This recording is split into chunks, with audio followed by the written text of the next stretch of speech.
creatives, welcome to day 8 of the 12 designs of Christmas, and we're going to be designing some Christmas decor, starting with some bunting. Bunting can be really cute if it's done the right way, so we're going to start with a triangle and a rectangle to make up the form of the bunting. And the fill I made as white, and then I put on a really small slight stroke of, I think it's about 40% gray, I think I chose. And I pathfinded the two shapes together once I stacked one on top of the other to create the bunting. The rectangle is to fold behind and attach it to a string, as you'll see later. But for right now, let's go ahead and make a pattern. I was inspired by this pattern that I'd seen on someone's shirt at one point, and I decided to kind of like recreate it. I wanted to go with a really kind of like simple theme, so we're going to do stripes, kind of almost like a exaggerated chevron stripe. And then I think we're going to do like red and gold. So for this, I just chose the line tool and I made a straight line at a diagonal, duplicated that, and made the color of the stroke a nice deep red. I outlined the stroke, which made the fill color red. I duplicated that shape and duplicated again, brought them down, and then pathfinded them together to make a thicker, kind of like chevron shape. I'm also using the shape builder tool to shape build away whatever I don't want. So as I go down the triangle, I am making sure that I make the chevron pattern thicker as I go down. And then towards the very, very bottom point of the triangle, I'm making sure that I am pulling the excess points from that last chevron strip, and I am making sure that I shape build away from the outside of the triangle so that the very bottom is just all red, just like so. Now, I didn't make them perfectly like aligned like from each other on purpose because I wanted different variations of white chevrons as well. So moving on to the next one, I then just duplicated that original chevron pattern I made, and I made the color like a deep gold. And I did a very similar process to the first one, but I just changed up the number of chevron patterns a little bit, just to give a little variety, not also in color, but also in pattern, just so it doesn't look all like same, you know? So for this one, I only did 3 of the gold chevron patterns and made the very bottom a full like gold. So it's all filled up. So the very bottom is kind of staying a bit consistent, but the number of chevrons and the color is going to be different. So for that last third bunting piece, I just duplicated the first one we created with the deep dark red in there, and then pulled it over to the other side. I started with an artboard that's 1280 by 720, just like a standard artboard size. So that's why there's only 3, because they need to be pretty significantly sized to be able to make it as like actual bunting decor. Moving on from that, we're going to make some cute little cutout scenery, like Christmas scenery. It's going to be all white, and I think it's going to be adorable. So I started with a Christmas tree. I created a triangle shape like I did before with the bunting, and I pulled up one of the corners to make it look more of like a inverted triangle, not inverted, convex, I think it's called, triangle. Anyway, I duplicated that shape 4 times and then pathfinded them together using Unite to make the little Christmas trees. I added a line at the bottom for a cut line, and you'll see why in a second why I did that. I'm doing 2 sizes here for the Christmas tree. I am doing a larger size and a smaller size. And then the reason for that cut line is because I'm going to put a little stand on the bottom of it, utilizing the rectangle tool and the sphere shape tool.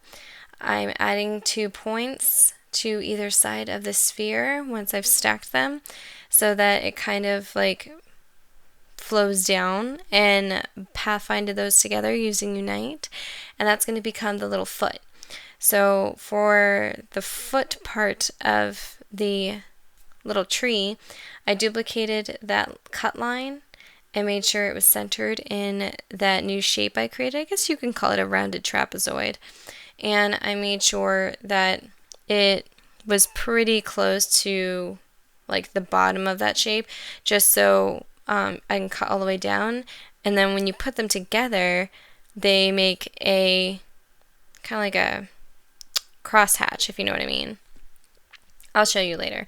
So I'm just pairing them all up because I duplicated that bottom foot shape. Then I realized for the bigger Christmas trees that they're going to be too short and they're not probably going to be equally balanced. So I made them longer by holding down the Alt key and clicking and dragging one of the sides apart so that it makes just the sides longer and not the top and bottom. So that is what we're looking like for this.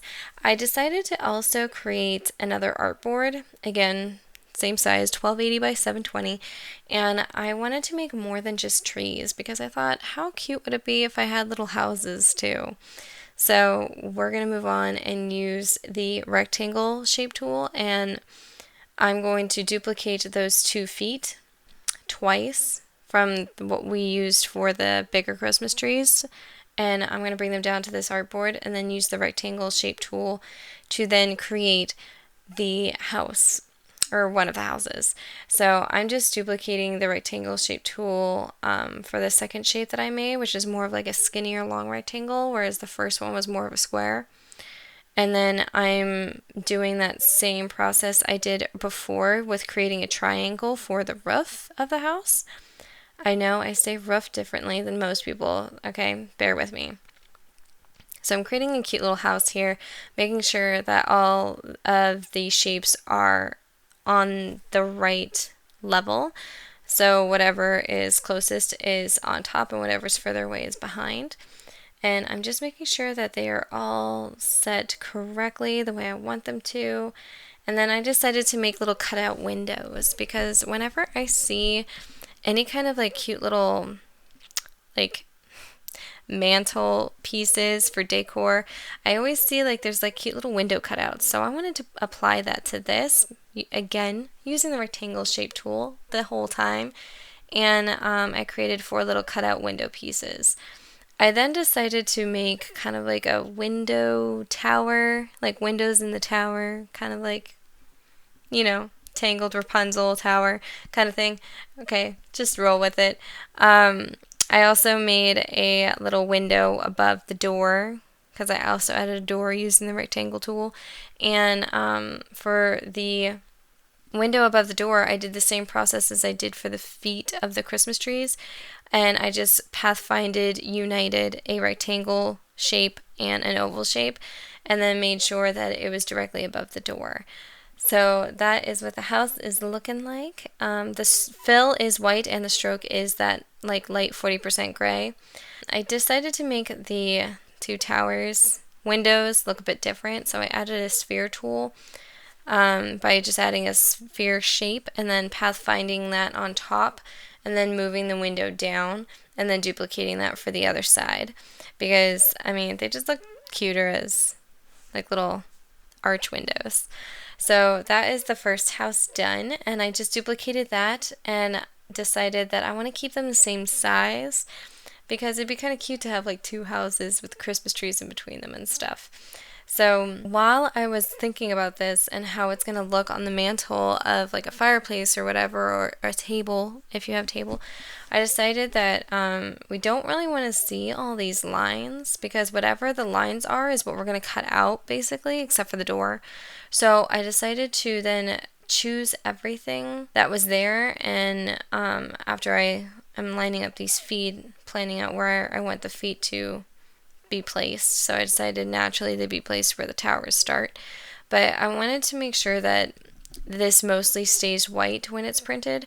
So I'm pretty much taking the color, that 40% gray, and I'm downplaying it to where it is a lighter gray, and I'm bringing the stroke down quite a bit to where it's barely there, just for that reason, so that you don't really see that, so that the whole decor piece is just white, because I think it's a lot cuter that way if it's really simple. So I did the same process for the bunting, and that is our home decor.